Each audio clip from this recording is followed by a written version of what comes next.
Hey guys, Hugh Shang here. Welcome back to another Starcraft 2 lesson. I've been noticing this disturbing new trend lately. Players are accidentally putting all of their production buildings on your side of the map. So today we're going to be looking at how to defend Proxy Rax. We're going to break it down into a couple steps. We're going to start with scouting, how to know they're doing this build order, and then a very easy and simple reaction. So yeah, without further ado, let's get right into the video. Okay guys, so we're going to be talking about the scouting first and foremost. This is actually probably the most important part to defending this rush. If you don't scout very well, you don't have the right overlord paths, then defending this is going to be extremely difficult. So don't skip over this step. It's actually really important. What we're going to be doing is we're going to have our first overlord just beeline straight for where their production would go. So generally Terrans will put their depot here, their barracks, their CC, right? You want to beeline straight for where the barracks would go. And if you see the barracks here, you're all good. It's not a Proxy Rax. Could still be some other shenanigans, but not the Proxy Rax for sure. Whereas if you don't see this barracks, it definitely could be something else, but we're going to start taking precautions in case it is Proxy Rax. So first overlord is going to beeline straight for here, and our second overlord is going to take care of some proxy locations close to our base. So the idea is like this.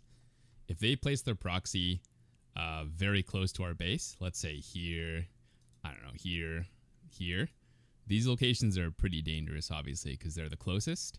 So if we can push the barracks farther away, we're going to lessen the speed of the rush, right? They're going to have to walk farther, therefore the rush is going to be later. So this overlord is going to scout these locations, and that'll kind of force the game into two situations. One situation is where their rush is quite close, but we scout it, and the other situation is where we don't scout it because it's far, but also it's far, so therefore it's going to be a slower rush. And I think these two situations are about equal difficulty to defend. So it's kind of a win-win situation for us. We don't really care what happens, whether we scout it and it's close or it's far. Pretty much equal difficulty. Yeah, so you can see this overlord scouting this location for Proxy Rax first. This is a really common place to put the Proxy Rax, kind of the opposite side of where your first overlord scouted. So generally this one's going to go here, scout this location, and if you don't see the Proxy Rax at this point, then this overlord is going to take care of the job. You'll notice this one's still quite far, so if the Proxy Rax was like over here, your first one doesn't scout it in time, this one's going to verify that you're getting rushed, and then you can react. Alright, so let's go through a couple examples here. So we're playing on Incorporeal. I'll fast forward and you guys can watch the mini-map. You can see our first overlord's going straight to the opponent's base. We've got the second overlord here scouting for proxies. And I believe in this particular game we spot some marines up here. So I pull the overlord back. We don't really care what this one sees anymore. We kind of know what's going on. But this one can still fly through if you want. Like I'll show you guys here. If this second overlord didn't spot the Proxy Rax, this one would have seen a depot, but no barracks. So at this point, we would have taken precautions anyways. And we'll get into those precautions in a second, but let's just check out another quick example first. Okay, and here we have a second example. This one I tried begging him not to cheese me, but it didn't work. And he puts it kind of far away this time, so it's a bit trickier to scout, but as long as you're paying attention to your first overlord, you'll see that it's totally fine. Yeah, so this overlord scouts the close locations. There's no proxy, seemingly. Over here as well, we've scouted. So yeah, it doesn't look like there's a proxy, but you always have to pay attention to this overlord as well. And you'll see here, at this point, we've seen no depot and no barracks, especially once we play a couple more seconds. So at this point, you want to start reacting. And if I show you the mini map here, you can see that he did proxy. He just put it extra far away to pull the wool over our eyes, but it's not working, Jadolf. Nice try, buddy. Okay, So yeah, you see how the scouting pattern works. Let's get into how to do the defense. All right, so here's our first example replay. We're playing against one of my Discord students. If you want to be in some future videos, because I do plan on doing some other cheeses, then make sure you join the Discord server, and I'll probably do a ping when we're creating those. But okay, so here's our first example. We spot his proxy right away. Maybe not the best location. That's why it's the first example. And I believe in this game, I actually give him some leeway here. I could put the spine down right now, but just to make the rush a little bit more challenging to defend, I wait like 8 seconds here to start reacting. And basically what you want to do, you should already be doing your basic stuff, by the way, like your queens and your 2 sets of links. This is not to do with the response, but just your default defense. And then once you know that it's a proxy, the first thing you're going to do is you're going to drop a spine crawler. And the faster you can get this down, the better. This is not something you have to keep, actually. It's more of a deterrent for the opponent rushing our main base. So you want to drop this. Sometimes you're going to need this. Sometimes you can just cancel. I guess if you want to take the safe approach, you can just let it finish all the time. But I will often cancel this in the games just because I'm a gritty prick and I want to get more roaches, which is the next part of the defense. You're going to drop down a roach warren. So we have our queens coming, we have our lings coming, and then we have a spine and a roach warren. And that's basically it. So you're going to maybe judge how many of these things to make.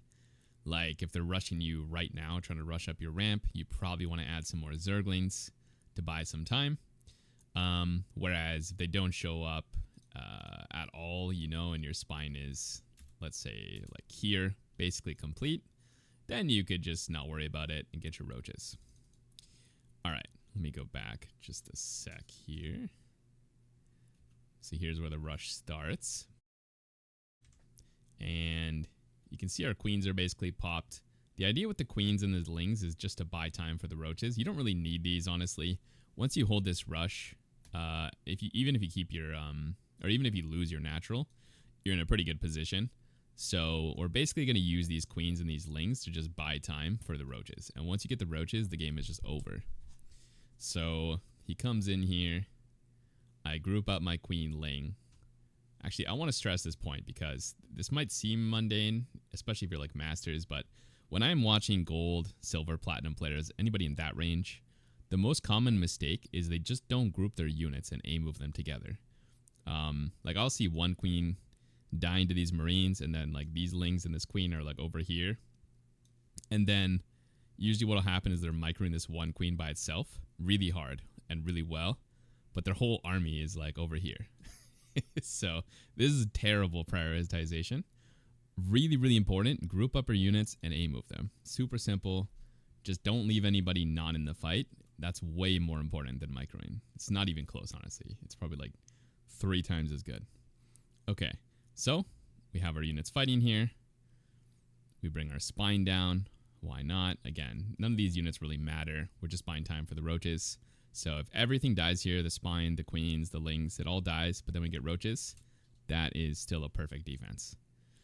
Yeah, so we burrowed this. We're still wasting our lings. Perfect. We got the roaches on the way. It's basically mission accomplished right now. But, you know, to get a little bit of insult on injury here, we transfuse the spine a couple times, and we don't even need the roaches. So this is like the cleanest the defense is going to get. We held the rush before the roaches even pop. Doesn't get better than this. The game is completely over. I mean, you can you might need to macro up a little bit here, but you know the Terran might as well just leave the game. It's not much they can do. So yeah, let's move on to the next example here. Example number 2. So this game we have another student from the Discord server, and you can see our Overlord pathing just as described. And this game, we're going to spot the rush with the second Overlord. This game's a little bit harder than some previous games because he actually gets to kill this Overlord. Unfortunately, on this map, there's not really any good place to put the Overlord here. I try to make it to this tower here, of course, but we're not quite close enough. So, yeah, not the ideal situation. We are supply blocked. We're still going for the spine and the queens and the roach warren, but we can't quite afford the zerglings. I don't know if this is the optimal thing to do here, but as long as you're kind of getting a sprinkling of all these things, should be fine. Maybe you could grab some lings instead of the queens. I'm sure that's okay as well. And you'll notice that he's going for some bunkers here. So if they do this sort of thing, you can always go for Ravagers. I don't think I have any examples of them like fully walling with bunkers. But basically just go for a second gas, fill that up, go for some Ravagers later, and then you can break out pretty easily. So you can see here our spine is finished. He's wasting some time here going for our natural. You can basically just ignore this. This is not too imperative to having a good position afterwards, especially if your first overlord goes through their main base and you can verify that they're not transitioning. So generally I'll try to get this through here. I'm not sure if I did it every example replay, but this is a pretty good thing to do. Come through here, make sure that they don't have an orbital and or a gas. These are pretty good indicators that they're trying to transition. Okay. Yeah, so he's just killing my hatch. We don't really care. We're making our roaches. I don't even remember if he kills this hatch because our roaches are out at this point. And we can bring the spine over. We can bring the queen over. But again, we don't even care if he kills this hatch. It literally doesn't matter. So we're just trading these roaches now. If we hold it, nice. If we don't hold it, it's whatever. He tries to send it here on the hatch, I think. So we gun down some marines.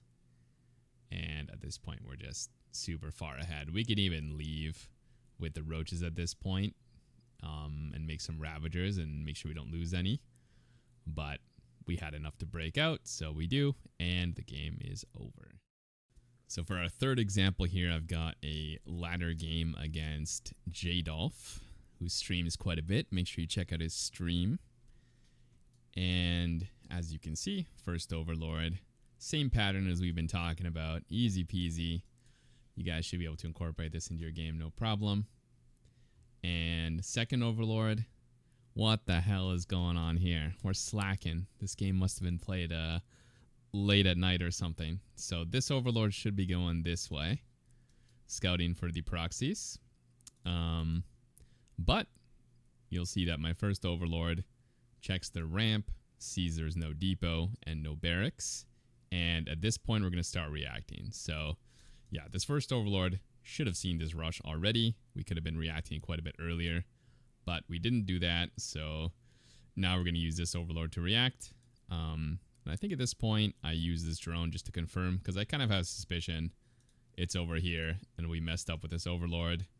So you'll see this drone do a quick little peek, but we don't even need this confirmation. We can just throw down a spine crawler and yeah, and start reacting. So as you can see, we got the queens building, we got the lings, we've thrown it on this spine crawler. It's a little bit late, to be honest, so this is why it's the hardest defense here. Could have been a lot easier with better play, and of course we have the roach warren on the way as well. So he tries to rush the main here, which is why we built the spine in the first place. You can see that it's tanking damage here, and we're kind of waiting as long as we can. I mean, don't wait till it's like 1 HP, because he'll just kill it before he targets the lings, but we've wasted some of his HP, so now the queens are closer to finishing. Our lings are closer to finishing, and now we can jump on his marine army, take a great fight, get some good trades in here. You can see that lots of the marines are dying. He kills a spine. That's fine. Again, we don't really care about these queens, these lings, or the spine. We're just buying time for the roaches, and we have accomplished that. All his marines are dead. I mean, even better than we can hope for here. We're not even losing our hatchery. We're not really losing our queens or our lings, and he's already kind of lost momentum. This is completely unnecessary staying at the top of the ramp here, but we got to show our dominance here by aggressively trading against them even when we don't have to. And then we're going to get these roaches out. And yeah, now that we got the roaches, it's basically GG. He tries to do one more push here, but I'm assuming after he sees this roach, he knows the game is over. And now we're just going to micro a little bit. Formality. Yeah, that's it. Completely over. We got a couple more roaches even on the way, and he taps out. So hopefully you guys enjoyed these replays. If you did, make sure to like the video. And if you'd like some more help, you can either join our group coaching sessions. We're meeting twice a week, or you can do some one-on-one coaching with me. Just message me in the Discord server and we can set something up. So yeah, hopefully you guys enjoyed this tutorial. Thanks for watching, and I will see you in the next one.